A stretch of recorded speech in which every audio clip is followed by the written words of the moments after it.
Bonjour les triplets! On a mis votre table d'activité au mur. On va espérer que vous agissiez bien et que vous grimpiez pas. On fait une prise 2. On ramène les chaises et la table. Là, ils comprennent un peu plus les consignes quand on dit non, qu'on va confisquer ci ou ça s'ils font telle chose. Fait qu'on va réessayer. On a l'extérieur familial, Julie, qui nous a aidés. On a tout trié les jouets pour réussir à sortir tout ce qui est les jeux constructifs, en fait, que je garde pour leur apprentissage en kit complet, là, comme des boîtes avec des blocs à rentrer, des casse-têtes, les choses comme ça, que si je leur laisse à leur disponibilité, ça se ramasse mélangé partout. Puis avec toutes les personnes qui viennent nous aider aussi, souvent ramasser les jouets, ben c'est tout mettre dans la boîte. Alors que ces jeux-là, ben quand on trouve les pièces, faut pas les mettre dans le gros bac de jouets là qu'on a là-bas. Ça, c'est notre barricadage pour pas qu'ils se poussent par la fenêtre. Oh, vous vous amusez beaucoup, hein? Aldéric, ouvre la trappe du jeu numéro 2. Aldéric? Aldéric? Là, il est concentré sur autre chose. Ouvre la trappe numéro 2. La trappe numéro 2.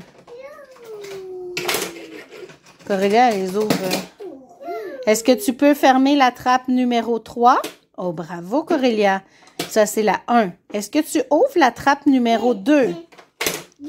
Aldéric, ouvre la trappe numéro 2. Numéro 2, oui, c'est celle-là. Tu ouvres la trappe numéro 3, Aldéric? La 3. Oui, 3, c'est rose. Tu l'ouvres, le 3? Bravo. Tu ouvres la trappe numéro 1? La numéro 1, s'il te plaît. Bravo. T'es bon. C'est Angela qui arrive. Angela est arrivée. Est-ce que tu dis Angela? Angela est là? Oui, viens voir, elle est là. Allô! Angela! Allô, qu'est-ce que vous faites? On a fait tout le ménage des jouets avec Julie. OK. Parce que le linge était fini de plier. J'avais juste les couches puis un bac de linge aujourd'hui. Okay. Tu le lances pas, l'ordinateur, hein? Non. Tu le lances pas. Je viens de changer les batteries. Il n'y avait plus de batterie. Puis là, je suis assez fatiguée là, d'avoir fait tout ça. J'ai comme donné le maximum parce que j'étais étourdie puis je continuais pareil. Là. Okay. Fait que, mais je savais que j'avais de l'aide aujourd'hui, donc je suis contente que ça soit fait. Là. Ça fait des semaines que je t'en parle que je veux qu'on fasse ça. Et que j'ai enlevé un pas pire sac de jouets. Là. Faut juste que j'enlève les batteries dans la maison de ferme. Okay. Parce que moi, c'est des batteries rechargeables. Fait que à 15$ pour 4, je les garde. Okay. Malheureusement, pour ceux à qui je donne les jouets, là, que souvent je reçois des jouets que les batteries sont déjà là, mais avec les rechargeables, je peux pas me permettre de les donner. Fait que là, je leur ai dit que s'ils grimpaient ou quoi que ce soit, que ça serait confisqué la table. Ils m'ont dit qu'ils aimaient beaucoup la table d'activité, qu'ils étaient contents de jouer, pouvoir s'asseoir à la table et tout ça. C'est leur petit confort aussi, là, tu sais, pour jouer. Puis là, Dédé m'a demandé de dessiner, fait que j'ai amené des crayons de cire, fait qu'il va pouvoir dessiner. Et voilà, les crayons. Est-ce que tu veux dessiner toi aussi, Corélia? Toi, tu veux dessiner? Oui, je l'ai mis pour toi. Est-ce que tu veux dessiner, Aldéric? Oui, hein? Tu peux aller t'asseoir à la table et dessiner. Dessine. Bravo. J'adore cette table-là qu'ils peuvent dessiner dessus. Puis après ça, là, moi, je prends encore mieux qu'une guinée que tu frottes un peu avec l'éponge Monsieur Net. Là. Tu frottes presque pas. Ben, juste quand il pèse fort, mettons, comme là c'est un très, très fort. Là. Mais, ouais. Mais, tu sais... La table est chère, mais elle vaut le prix quand même. Okay. Parce que c'est comme un 350$, là. Non, j'ai pris sur Walmart en livraison en ligne, là. Okay. Puis il y en a des plus petites, là. Ça, c'est le grand format. Ouais. C'est 4 chaises, mais on pourrait en acheter 2 de spare puis asseoir 6, mais elle vient avec 4 chaises. Ah, c'est beau. Fait que je pouvais pas acheter juste une petite table carrée, là, tu sais. Il n'y aurait pas eu l'espace pour que ça soit agréable. Tu sais, juste, mettons, Dédé, il joue avec ça. Une petite table carrée, il n'y a plus rien qui rentre. Et... Oh! Doucement! Il s'est pas cogné la tête. Encore qui va très vite. Même pas, ça n'a même pas l'air de l'avoir dérangé. Ok, monte. Vas-y, assieds-toi. Bravo! T'es très bon. Pas debout, hein? Ah, pour t'asseoir, OK. Ça avait l'air très contrôlé comme mouvement. Ça va être correct. Et toi, ma princesse, qu'est-ce que tu décides? Puis ça fait un bout. Le garage, il était dans le fond du coffre. Ça aussi, c'était dans le fond du coffre, les trappes. Fait que là, c'est comme, on ramène du nouveau, là. Fait que écoute, j'ai pas eu de crise depuis qu'ils sont levés. Ils sont contents d'être là. Puis, oui, vraiment, là. Un bon move. Reste à voir si, pas dans la bouche, hein, Corélia, sinon je confisque les crayons. Fait que si dans le fond, il commence à avoir des comportements qu'on veut pas, là, je veux pas les nommer, là, mais disons pour aller chercher des choses comme ici, hein, donc s'il commence à faire ça, ben on va devoir la retourner à l'envers à nouveau puis enlever les chaises. Mais j'essaie de leur enseigner vraiment de s'asseoir dessus. On grimpe pas. S'il grimpe, c'est assis. Tu peux grimper pour t'asseoir. J'ai vu que ta technique avait l'air très contrôlée. Tu me regardes très, très bien, mon homme. Parce que là, la travailleuse sociale, elle a déterminé que Aldéric, gros punch, est soit surdoué, soit autiste Asperger. Mais qu'il est trop jeune pour diagnostiquer, parce que le fait qu'il connaisse ses chiffres, ses couleurs, ses formes, les lettres de l'alphabet, là, il y en a 5 ou 6 seulement qu'il n'est pas capable d'identifier, là. Les noms des animaux, même il dit hélicoptère, hippocampe, plein de choses complexes. Donc, il est clairement hors norme, beaucoup trop en avance pour son âge. Puis là, j'étais comme, mais c'est bon. Elle dit, ben non, ça m'inquiète parce qu'il pourrait être autiste Asperger. Mais moi, un autiste Asperger, j'en ai un comme ami et il fonctionne très bien dans la vie. Fait qu'entre autiste Asperger et surdoué, puis moi, des autistes, il n'y en a pas dans ma famille, mais des surdoués, oui. Donc, il y a beaucoup plus de chances qu'il le soit. Moi, on suppose depuis quelques mois avec mon mari et ma famille que je sois HPE, qui est haut potentiel émotionnel, qui est dans la même branche. On casse pas les crayons, Dédé! Qui est dans la même branche que les HPI, haut potentiel intellectuel.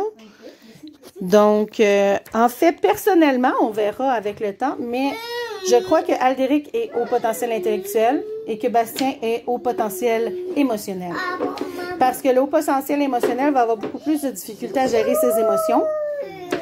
Et c'est son cas, puis on a des problèmes avec lui à cause de ça. Puis j'ai repensé à ça, puis moi, quand j'étais petite, là, je graffinais mon frère. Puis il fait la même chose. Il graffigne les autres quand il gère pas ses émotions. Puis en tant que petit bébé, j'ai eu de la misère à gérer la naissance de mon frère. Puis j'étais propre quand il est né. Puis j'ai recommencé à faire dans ma couche. J'avais 22 mois quand il est né. Fait que ça ressemble à moi. Puis quand je remplis les tests, là, je voudrais passer les vrais tests, mais quand je remplis les tests, ça me donne 17 bonnes réponses sur 17 qui disent que je suis en fait au potentiel émotionnel. Puis beaucoup de choses aussi dans ma vie, tu sais, le fait que je donne beaucoup de détails, j'ai tout le temps des explications complexes, qui est comme trop complexe pour les autres, puis qui fait que des fois ça fatigue les gens parce que j'explique beaucoup. Mais moi, c'est comme ça que ça fonctionne dans mon cerveau, puis je dis même pas, tu sais, je dis même pas le 1/10 de tout ce que je pense, puis c'est déjà trop pour les gens, tu sais. Fait que, ouais, puis tu sais, moi, je fais le cube Rubik, j'adore ça.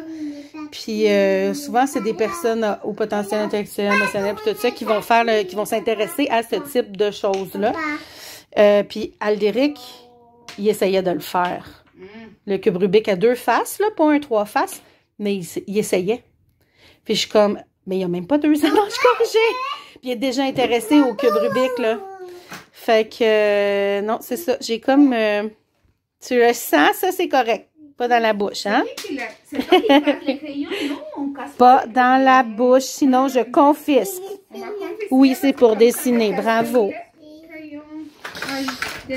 Fait que c'est ça. C'est les nouvelles qu'on a eues pour eux. Puis ça fait des tempéraments difficiles à gérer parce qu'ils gèrent pas leurs émotions.